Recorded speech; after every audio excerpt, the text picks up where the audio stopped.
What does it take to stop the Dodgers at this point? Seriously, they just won back-to-back World Series titles, and instead of coasting into the offseason, they're apparently gearing up to land Kyle Tucker, the four-time All-Star right fielder from the Cubs, who's about to command somewhere around $400 million.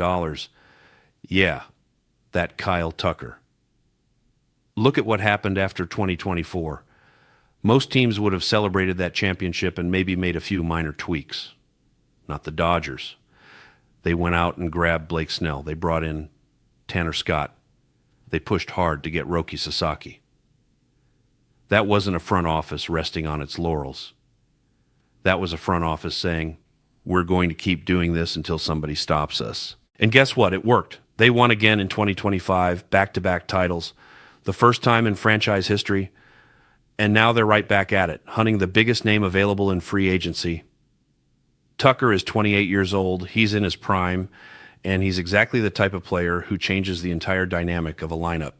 Kerry Miller from Bleacher Report is predicting this whole thing comes down to the Dodgers and the Toronto Blue Jays. And the Yankees are in the mix too, because of course they are.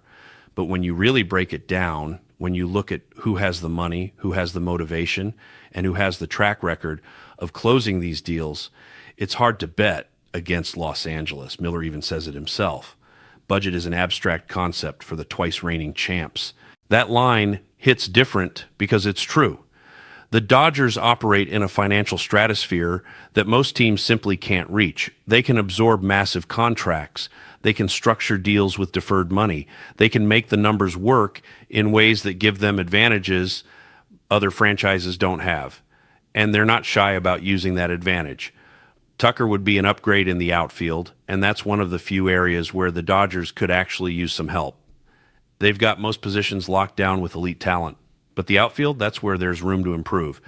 Teoscar Hernandez is a free agent, and he's coming off a down year. He's a two-time All-Star, sure, but the production dropped. The Dodgers need to decide if they want to bring him back or if they want to go in a different direction entirely. Enter Kyle Tucker, a guy who's been consistently excellent. A guy who can hit for power and average. A guy who plays solid defense and doesn't hurt you on the bases. He's not just a nice addition, he's a game changer. He's the kind of player who makes every other hitter in the lineup more dangerous because pitchers have to respect what he can do. $400 million is a staggering amount of money. Most teams would look at that number and immediately walk away. But the Dodgers aren't most teams. They've proven time and again that they're willing to spend whatever it takes to stay on top. And right now they're on top of the baseball world.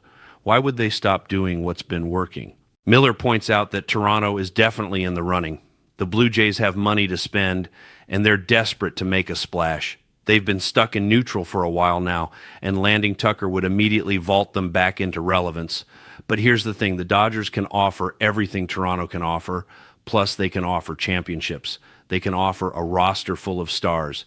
They can offer the lifestyle that comes with playing in Los Angeles.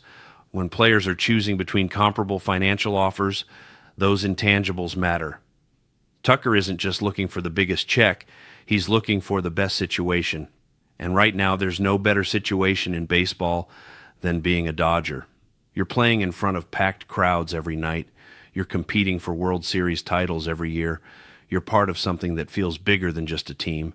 The Yankees are always going to be in these conversations because they're the Yankees. They have the history, they have the money, they have the market, but they don't have what the Dodgers have right now, which is momentum. The Dodgers are the team everyone's chasing. The Yankees are still trying to figure out how to catch up. Now, here's where it gets really interesting. Cody Bellinger is also still available. He's a free agent, and he'd be significantly cheaper than Tucker. Bellinger used to be a Dodger. He won an MVP with them. He was supposed to be the face of the franchise, and then his production fell off a cliff. The Dodgers non-tendered him, which is a polite way of saying they cut him loose.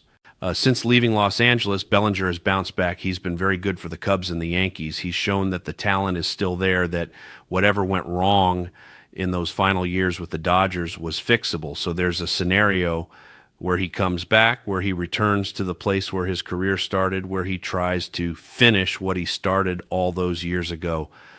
Would Dodgers fans welcome him back? Absolutely. People remember the good times. They remember the MVP season, the highlight reel catches, the big home runs. The ending was messy, but that doesn't erase everything that came before it. and Bellinger might feel like he has unfinished business in Los Angeles. Maybe there's a part of him that wants to prove he can still be that guy in a Dodgers uniform. But Tucker is the bigger prize. Tucker is the guy who doesn't come with any baggage, any what-ifs, any concerns about whether he can handle the moment. He's proven. He's reliable. He's exactly what you want when you're trying to build a dynasty. And that's what this is about. The Dodgers aren't just trying to win next year. They're trying to win every year for the foreseeable future. They're trying to create a run that people will talk about decades from now.